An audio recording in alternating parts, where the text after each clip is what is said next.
Halo guys, welcome back to my YouTube channel. Di video kali ini aku kembali lagi untuk sharing bagaimana caranya menghitung PPh 21 pakai formula atau rumus di Excel. Khusus pajak karyawan tetap di kantor ya. Berdasarkan case simple dari aku, gaji berapa, terus tunjangan per bulannya berapa, asuransi yang dibayar pemberi kerja berapa. Nah, jadi kalau udah tahu kayak gini, nanti ngitungnya itu gampang ya. Tanpa berlama-lama, langsung saja. Pertama kita hitung dulu biaya jabatannya. Tapi ini dijumlahin dulu semuanya.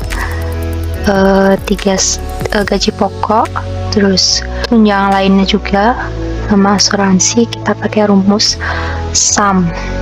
summary ya, kemudian di drag ke sini, terus enter, dapatlah kayak gini.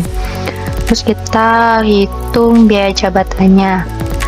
Biaya jabatan itu 5% dikali penghasilan bruto, namun ada batas maksimumnya yaitu 500.000 per bulan. Nah, caranya gimana? Kita pakai rumus if, terus kurung buka dikali ya 5% dikali penghasilan bruto.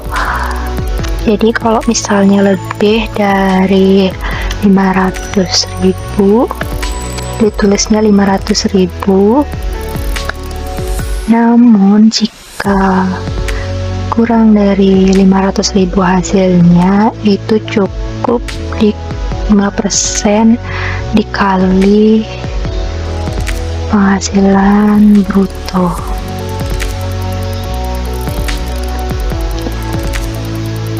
Oke. Oh, sebentar. Oh, di sini kurang. Oke. Kemudian kita drag ke kanan. Nah, ini ada yang 500.000.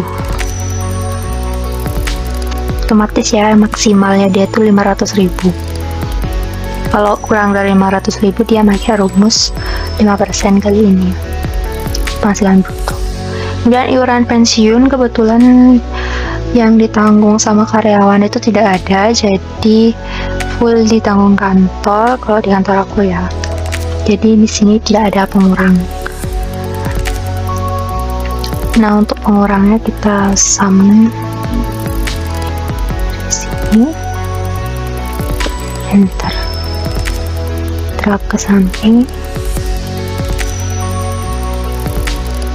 and then penghasilan itu setahunnya adalah ini. Aku langsung pakai penghasilan itu setahun ya, jadi yang per bulan ini aku kaliin 12.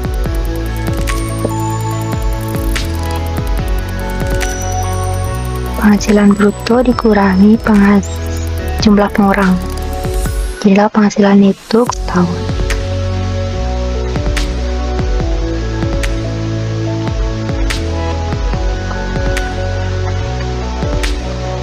Kemudian PTKP-nya kebetulan di sini semuanya belum kawin, jadi statusnya masih tidak kawin dengan tanggungan 0, tidak kawin dengan tanggungan. Nah, di sini ada yang sudah kawin, namun jenis kelaminnya wanita. Jadi kalau wanita yang sudah kawin itu tetap statusnya di sini tidak kawin dengan tanggungan 0, karena status kawin itu dapat pengurangan. Nah, status kawin dan dapat pengurangan itu hanya didapat oleh suami, jadi satu orang aja di dalam keluarga tersebut. Dan tanggungan anak-anaknya itu juga di suami dapat pengurangnya. Jadi kalau wanita itu tetap dianggap tidak kawin dengan tanggungan 0. PTKP 54 juta semuanya.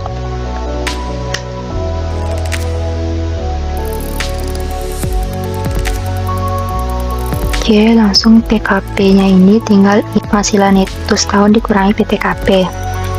Namun di sini aku mau pakai rumus if, Kenapa? Karena di sini ada yang penghasilan neto itu lebih kecil dari PTKP. Jadi kalau penghasilan neto yang lebih kecil dikurangi PTKP itu hasilnya kalian minus. Nah, gimana caranya biar otomatis jadi 0? Itu harus pakai rumus Y. Sini aku pakai rumus if, karena kurungnya bukannya 2 kali, terus penghasilan neto dikurangi PTKP. Jika lebih dari 0, maka rumusnya kayak gini. Telur pramuka penghasilan itu dikurangi ini, kemudian dibulatkan ke ribuan biar nggak ada koma ya. Nah, pembulatan ini udah lihat beberapa di bukti potong di ISPT itu memang PKP ini atau penghasilan kena pajak ini memang dibulatin ke bawah ribuan ya. Itu kalau kurang dari 0 maka hasilnya 0, tidak minus ya. Oke, enter, langsung kita drag. Nah, kelihatan kan yang nilainya lebih kecil dari 54 juta penghasilannya itu tidak minus hasilnya, tapi langsung 0 alias strip. Nah, untuk PPH kebetulan di sini penghasilannya itu ada yang lebih dari 60 juta. Jadi dia bakalan masuk ke lapisan kedua tarif PPH, yaitu 15%.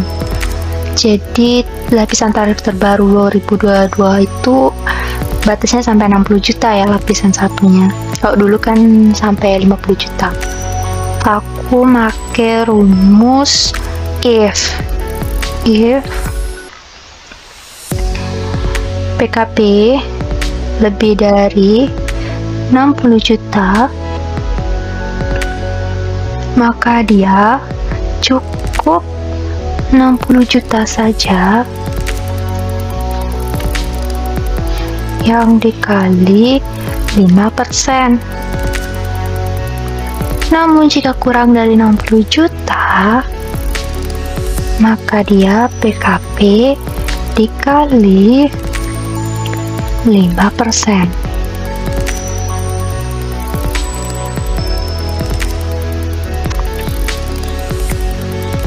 Lalu aku drag sampai sini. Nah, kebetulan ini ada pegawai yang KPPH namun tidak punya NPWP. Nah, ini dia tidak punya NPWP tapi dia kena pajak. Nah, kita tambahkan di sini nih 120 ya. Kita buat kurung dulu ya. Kurung dulu. Nah, di depan ini aku tambahin 120%. Jadi dia lebih tinggi lagi 20% ya tarifnya. Kemudian yang 15% aku pakai rumus if lagi jika PKP lebih dari 60 juta, maka PKP dulu dikurangi 60 juta. Kenapa dikurangi? Karena kan 60 jutanya udah dipakai di sini kan. Jadi sisanya ya dengan cara dikurangi 60 juta dulu, baru dikali 15%. Dan kalau kurang dari 60 juta cukup 0 aja karena udah dikali 5% ya. Langsung kita enter.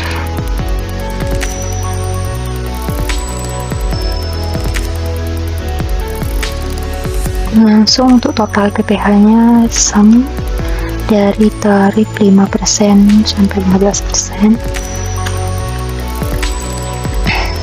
Langsung di drag. Nah, jadi kalau misalkan nih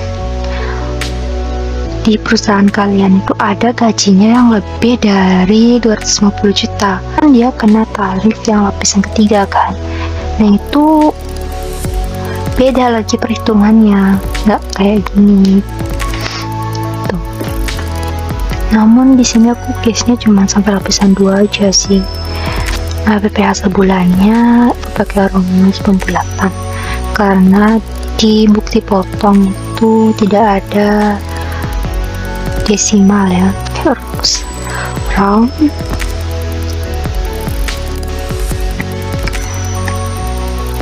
Total PPh dibagi 12, desimalnya aku tulis 0. 21.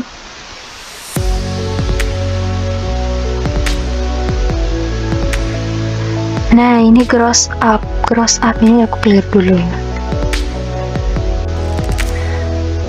Gross up, jadi ada 3 jenis pembayaran PPh. Yang pertama itu PPh yang ditanggung karyawan, jadi jumlahnya ini 783 ini dipotong dari gaji karyawan. Dan yang kedua itu dibayarkan oleh perusahaan, 783 contohnya ini misalkan dibayar oleh perusahaan. Namun PPh yang dibayar oleh perusahaan atau ditanggung perusahaan ini tidak boleh masuk biaya ketika di akhir tahun perusahaan melaporkan PPh badan, nggak boleh masuk biaya itu kalau ditanggung. Namun kalau ditunjang atau tunjangan PPh atau nama lainnya itu metode gross up, itu boleh dibiayakan oleh perusahaan. Kenapa? Karena dia sudah dikenakan PPh 21, contohnya kayak gini. Tapi sebelum itu kita coba ke option dulu, cek di bagian formula kita centang dulu yang enable iterative calculation ini ya. Kalau nggak dicentang itu bakal error kalau mau masukin tunjangan PPh. Oke, kita klik sama dengan PPh sebulan, lalu drag. Nah, perhatikan tadi kan jumlahnya 783 kan. Nah, ini jadi nambah, itulah metode gross up. Jadi kenapa dia nambah? Karena sebelumnya 783 itu dimasukin ke sini, itu dia kan menambah penghasilan kan. Nah, jika dia menambah penghasilan bruto, maka otomatis PPh-nya juga akan nambah, dan terus nambah di sini bakal masuk, nambah juga di sini, kayak bertambah-tambah gitulah, itulah gross up gitu loh. Jadi kalau dia masuk tunjangan PPh, dia masuk ke PPh 21 kan. Nah, PPh 21 kan udah kena pajak. Nah, jadi apapun yang udah dikenain pajak untuk PPh 21 itu boleh dibiayakan di PPh badan. Lalu kita sum untuk total berapa sih yang harus dibayar oleh perusahaanku ke DJP. Mau tahu? Jadi pajak yang harus dibayarkan oleh perusahaan itu sebesar 579.563. Jadi perusahaan nggak motong ini dari gaji karyawannya, tapi perusahaan menunjang PPh karyawannya sebesar ini. Oke, kalau masih ada yang bingung nanti bisa tanyakan di kolom komentar, siapa tahu ada aku yang bisa menjawab atau ada orang lain yang lebih berpengalaman yang bisa membantu menjawab pertanyaan teman-teman. Semoga apa yang saya sharing ini dapat bermanfaat. Oke, sekian. Terima kasih. See you.